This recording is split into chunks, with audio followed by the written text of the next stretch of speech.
Have you ever just looked up at the sky and thought, man, why is life so relentlessly hard?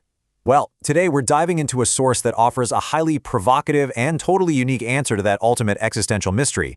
It frames human suffering not as some kind of terrible bad luck, but as a meticulously designed cosmic curriculum. Are you ready? Let's track down the clues to why our lives so often feel like an endless series of painful tests. Chapter 1. Why is the world so painful? Let's kick things off by validating a deep frustration I think we've all felt at some point about the cruelty of the world. Okay, let's dive into this. The core question posed by our source material is actually really fascinating. Why does nature make things so difficult first, just to force us to learn? I mean, why couldn't the universe just give us the cheat code from the very beginning? Instead, Mother Nature makes us hurt when we live incorrectly, forcing us to realize the truths of the world exclusively through that pain. We're exploring the real purpose behind a system that, honestly, looks incredibly inefficient and cruel on the surface. Now, the source drops a pretty shocking premise here, one that completely flips traditional theology totally upside down.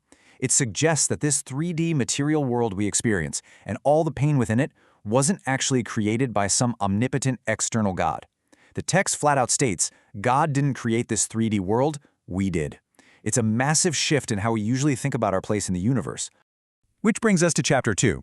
We are the gods who shaped the universe. So, who exactly are we in this scenario? Let's zoom out to the cosmic scale for a second.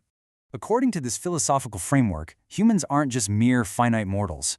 The source explains that originally we were these pure souls operating the vast cosmos, essentially heavenly gods, or Chun Shin. It argues that we are actually cosmic beings who came down to Earth and just forgot our original identities. We're basically suffering from a temporary cosmic amnesia. And this brilliantly illustrates the contrast. When a soul was pure and clear, it was a heavenly God freely roaming the cosmos. But as that soul's energy became heavy and clouded, it turned into an impure God, or what the text translates to as a ghost. The explanation is that we are those clouded entities right now, trapped here on Earth, weighed down by our own dense energy.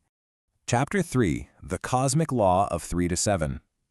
So exactly how impure did we have to become to trigger this massive cosmic fall? Let's look at the math. The material outlines something called the Law of 3 to 7. The rule here is absolutely fascinating. It states that the exact moment the impurity of our souls hit 30%, it triggered an automatic fluctuation in the grand energy of the universe.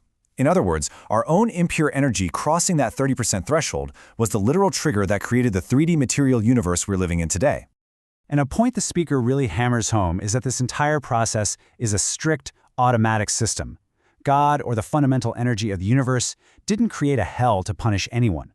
The 3D material world formed as a purely automatic, physical reaction to our energy shifting. It's not the judgment of an angry deity. It's just a precise, automated law of physics and cosmic cause and effect.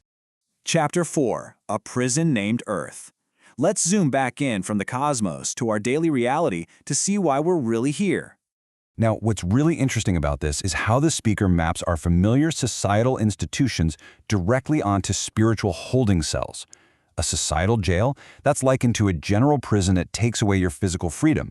A hospital is compared to a heavy prison, where you're forced to lie down and literally can't move. And even places of worship where people go seeking salvation are described as correctional facilities where people blindly beg without even knowing why they are suffering. It's a wildly provocative viewpoint. So why do we end up trapped in these situations? According to the material, the goal is absolutely not to force blind obedience. These spiritual prisons are designed to isolate us, to immobilize us, and to force a really desperate introspection. The whole point is to make us ask, why am I being treated this way?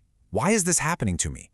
The intention is to get us to stop simply begging for things to magically get better and instead force us to reflect on the root causes of our own suffering. Chapter 5. Pain as a Tool for Enlightenment. Let's shift our focus to the mechanics of pain and why the universe uses suffering as its primary teaching tool. The speaker outlines a theory that's actually pretty intuitive. The universe perfectly scales the intensity of our pain to match our individual level of stubbornness. If you're a quick learner with a gentle disposition, you'll learn your lesson from a very small bump in the road. But what if you're incredibly stubborn? Well, you won't look inward until you experience a devastating, earth-shattering level of hardship that knocks you straight to rock bottom. It's essentially a custom-built educational system for your soul. To put that into perspective, you might be wondering, why not just show us the right path from the start?